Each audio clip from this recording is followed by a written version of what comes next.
नमस्कार, मैं धर्मेंद्र कुमार। प्रगति क्लासेस के YouTube चैनल में सभी का बहुत बहुत स्वागत। आज बात करेंगे प्रगति परीक्षा क्रमांक 3। एग्जाम की दृष्टि से काफी महत्वपूर्ण है। इतिहास से लिया गया है। इतिहास का एक पूरा टॉपिक इसमें क्लियर होगा, तो देख लेते हैं। सबसे पहला क्वेश्चन है इसमें, मगध के किस राजवंश ने कलिंग पर शासन किया था?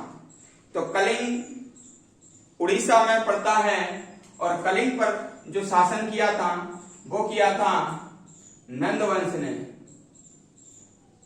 नंद वंश ने कलिंग पर शासन किया था और नंद वंश का प्रतापी राजा था महापद्म नंद।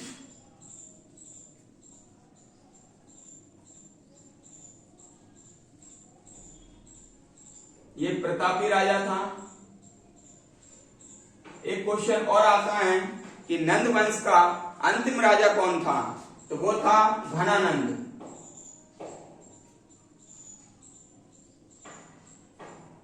घनानंद अंतिम राजा था।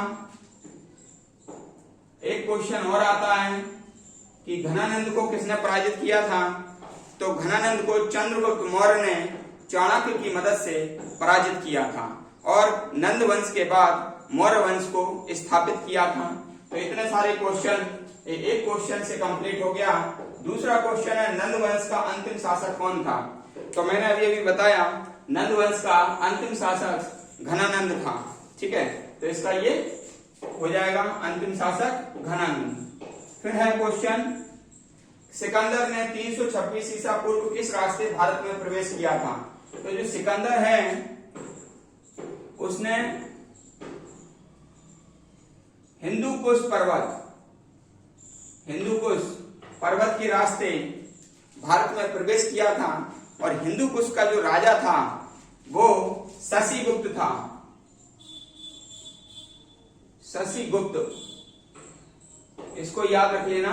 हिंदूकुश का जो राजा था शशिगुप्त ने उसको आमंत्रित किया था और एक तक्षशिला के भी राजा थे। तक्षशिला के राजा थे आम्भी ने भी सिकंदर को युद्ध के लिए आमंत्रित किया था।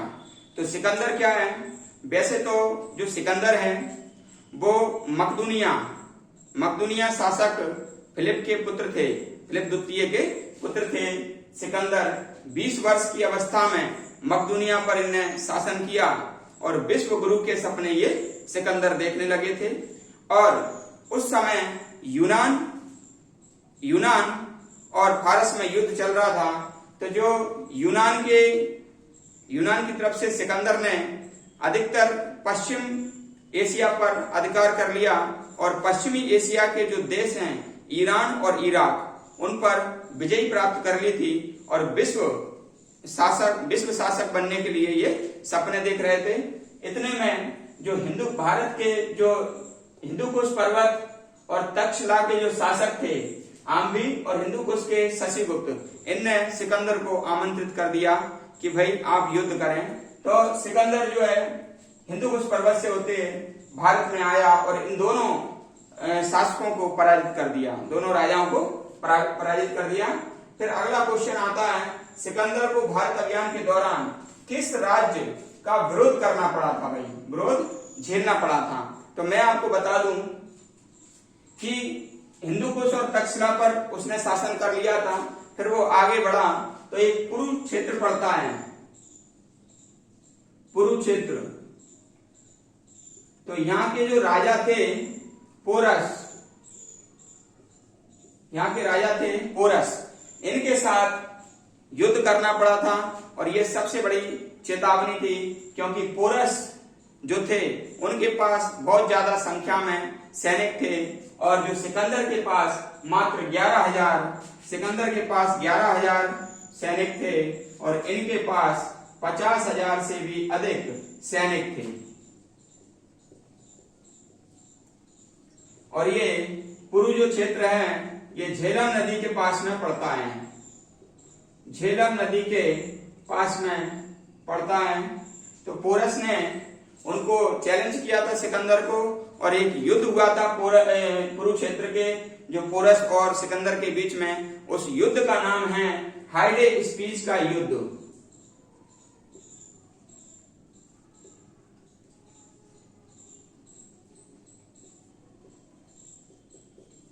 ये हमको याद रखना है कि हाइडे स्पीच का युद्ध किन किन के बीच हुआ था, तो सिकंदर और पोरस के बीच में हुआ था। पोरस कुरुक्षेत्र का राजा था, झेलम नदी के पास में ये युद्ध हुआ था। कहीं से भी क्वेश्चन इसमें आ जाते हैं, इसलिए ये क्लियर है। फिर है सिकंदर की मृत्यु कब हुई, तो सिकंदर की मृत्यु 323 ईसा पूर्व हुई। बेबीलोन में इसकी मृत्यु हुई, बेबीलोन में इसकी मृत्यु हुई। तो कुछ डेटा याद रखना है। एक रखना है 356 ईसा पूर्व जन्म, 326 ईसा पूर्व भारत आया था, ये भारत आया, और 323 ईसा पूर्व मृत्यु। ये 3 डेट हैं सिकंदर के बारे में याद रखना है। सिकंदर ने भारत सहित अन्य पश्चिमी देशों पर राज किया और भारत में 19 महीने वह रहा था। ये भी क्वेश्चन आ जाता है, इसलिए सिकंदर का जो जज्बा है उसके कारण सिकंदर को सिकंदर महान कहते हैं। नेक्स्ट क्वेश्चन है पाटलिपुत्र। तो पाटलिपुत्र गंगा प्लस सोन नदियों के पास में है, और पाटलिपुत्र की जो स्थापना की थी वो की थी उदयन ने। उदयन मौर्य काल का था, उदयन ने इसकी स्थापना की और इसका नाम पाटलिपुत्र, वर्तमान में इसका नाम पटना है, गंगा और सोन नदी के पास में ये है। फिर नेक्स्ट क्वेश्चन है मेगास्थनीज ने किसकी रचना की, तो मेगास्थनीज ये सेल्यूकस निकेटर का राजदूत था। इसने इंडिका की रचना की थी, इंडिका की रचना की।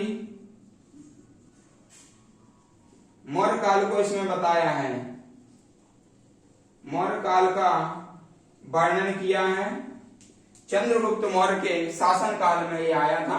सेल्यूकस का निकेटर वो राजदूत था, तो इसलिए ये मेगास्थनीज के बारे में याद रखना है भाई, ठीक है। सेल्यूकस निकेटर और चंद्रगुप्त मौर्य के बीच में युद्ध हुआ था और युद्ध संधि में परिवर्तित हुई थी, और सेल्यूकस निकेटर ने अपनी पुत्री हेलेना का विवाह चंद्रगुप्त मौर्य के साथ कर दिया था, ठीक है। ये सब याद रखना है। साम्राज्य के विस्तार के लिए चंद्रगुप्त मौर्य की सहायता किसने की, तो भाई चंद्रगुप्त मौर्य की सहायता चाणक्य ने की थी।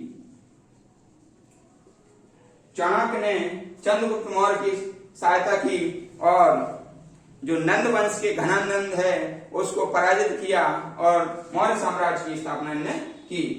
देखो चंद्रगुप्त मौर्य जो है, चंद्रगुप्त मौर्य के बाद जो शासक बना था वो बना था बिंदुसार, और उसके बाद बना था अशोक, अशोक के बाद आया था कुणाल, और अंतिम था बृहद्रथ। तो इस प्रकार से हमको ये सीरीज याद रखना है। और ये चंद्रगुप्त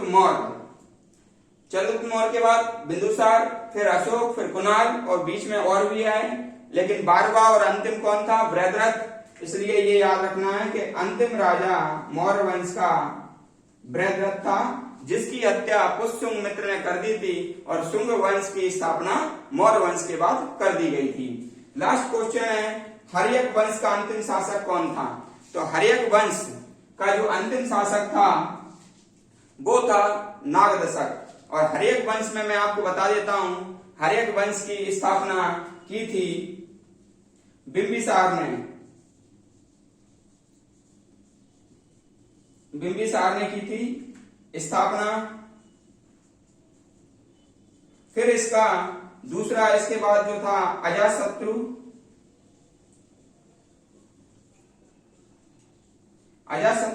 इसके बाद उदयन,